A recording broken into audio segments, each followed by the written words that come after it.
Kita teruskan kajian hadis halaqah, lingkaran hadis Rasulullah sallallahu alaihi wasallam. Seorang sahabat bernama Sa'ad bin Abi Waqqas bertanya kepada Rasulullah. Hadis ini dimuat oleh Imam Ibnu Majah dalam kitab Sunan. Sunan bentuk jamak dari sunnah. Kalau satu sunnah, kalau dua sunnatani, kalau banyak sunan. Jadi yang menyusun kitabnya Imam Tirmidzi, maka disebut Sunan Imam At-Tirmidzi.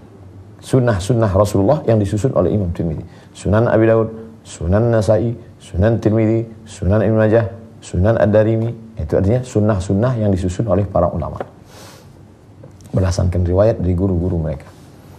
Datanglah seorang sahabat Nabi bernama Sa'ad bin Abi Waqqas bertanya, "Ya Rasulullah, wahai Rasulullah, ayyun nasi asyaddu bala'an?" Siapa manusia yang paling kuat ujian cobaan hidupnya? Qala, Nabi menjawab, al-anbiya, yang paling tinggi para nabi.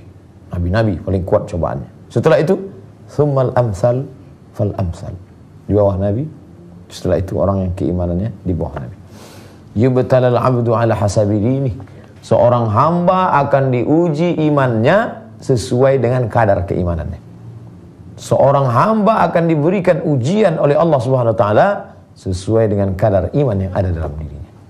Fa in kana fi dinihi sulban, kalau imannya itu sulban, kuat, kokoh, istadda bala'uhu, maka ujiannya pun kuat. Ujian SD, ujian SMP, ujian SMA, ujian S1, ujian S2, ujian S3, S1 mungkin 100 halaman skripsi, S2 tesis 200 halaman, S3 mungkin 300 halaman, mungkin 500 halaman disertasi, sesuai dengan kadar. Wa in kana fi dinihi riqqah, kalau agamanya itu tipis, ubtuliya ala hasabi dinih, maka diuji dengan kadar agamanya. Fama yabrahul bala'u bil 'abdi hatta yatrukahu yamshi 'alal ardi wa ma alaihi min khati'ah.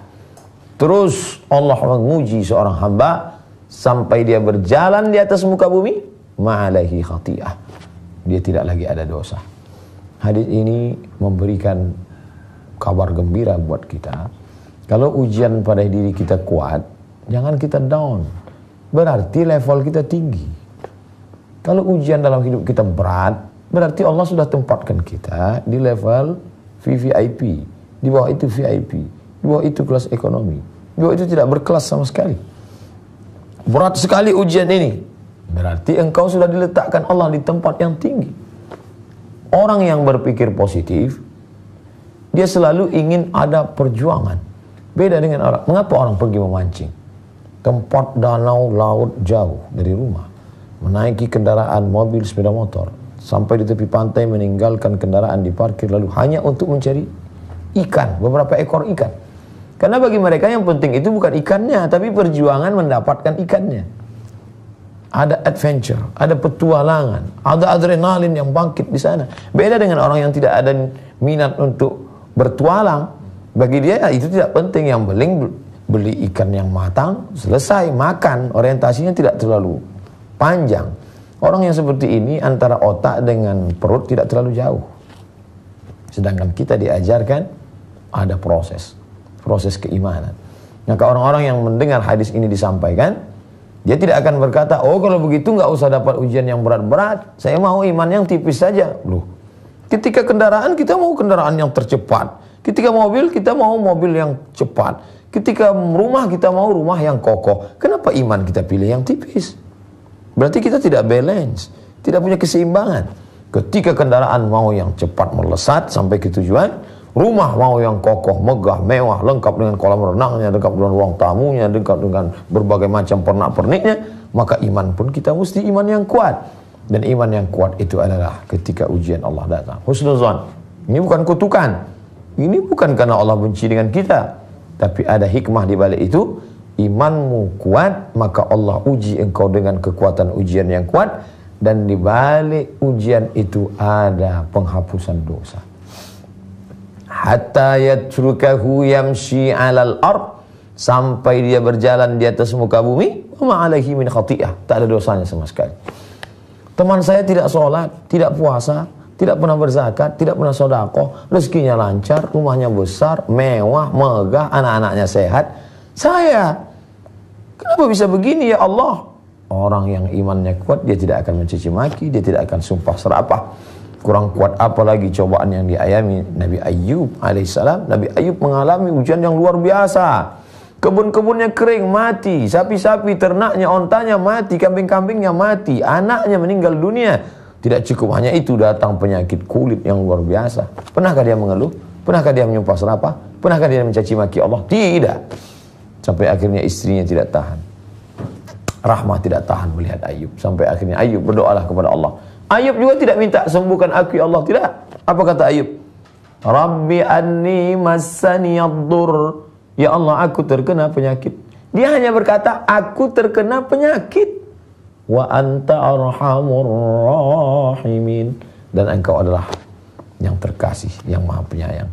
Maka Allah mengatakan, urkut birijlika, tumit kakimu, engkau injakkan ke tanah. Keluarlah air, mughtasalun baridun, lalu dia kemudian mandi di air yang sejuk itu dan sembuh. Sesungguhnya di balik itu ada hikmah. Wahai saudaraku yang dimuliakan Allah, Allah ingin mengangkat derajatmu, Allah ingin menghapuskan segala dosa-dosamu, dan setelah itu engkau pun dapat tersenyum karena melihat balasan yang luar biasa dari Allah Subhanahu wa taala. Maka ana inda husni dhanni 'abdi bi, aku menurut prasangka hambaku kepadaku. Bandingkan diri kita dengan orang-orang saleh. Belum ada apa-apanya di ujian kita dibandingkan ujian yang dialami oleh Syekh Yusuf Al-Makassari Tajul Khalwati yang dicampakkan, dibuang oleh Belanda sampai ke Cape Town, Afrika Selatan. Wa na'lamu ma tuwaswisu bihi nafsuh, kami tahu apa yang berbisik-bisik dalam hatinya. Lalu kenapa Allah uji? Bila Allah mengujimu bukan karena Allah tidak tahu. Saat Allah mengujimu, Allah ingin beritahu kepada dirimu sendiri engkau layak atau tidak masuk ke dalam surga Allah. Maka merenunglah sejenak, wahai saudaraku yang sedang diuji Allah dengan penyakit, merenung sejenak. Apakah aku layak masuk ke dalam surga Allah? Berdoa, wa adkhilnal jannata ma'al abrar, masukkan aku ke dalam surgamu bersama orang baik-baik, bersama para nabi Allah. Padahal mereka tak pernah mengeluh, tak pernah berkeluh kesah. Mereka ridha terhadap keputusan Allah. Itulah yang selalu kita katakan, raditu billahi rabba. Aku ridha menerima keputusan Allah. Wa bil islami dina. Aku ridha Islam sebagai agamaku. Nabi Muhammadin Nabiyan wa Rasulah. Aku ridha Nabi Muhammad SAW sebagai Nabi dan Rasulku.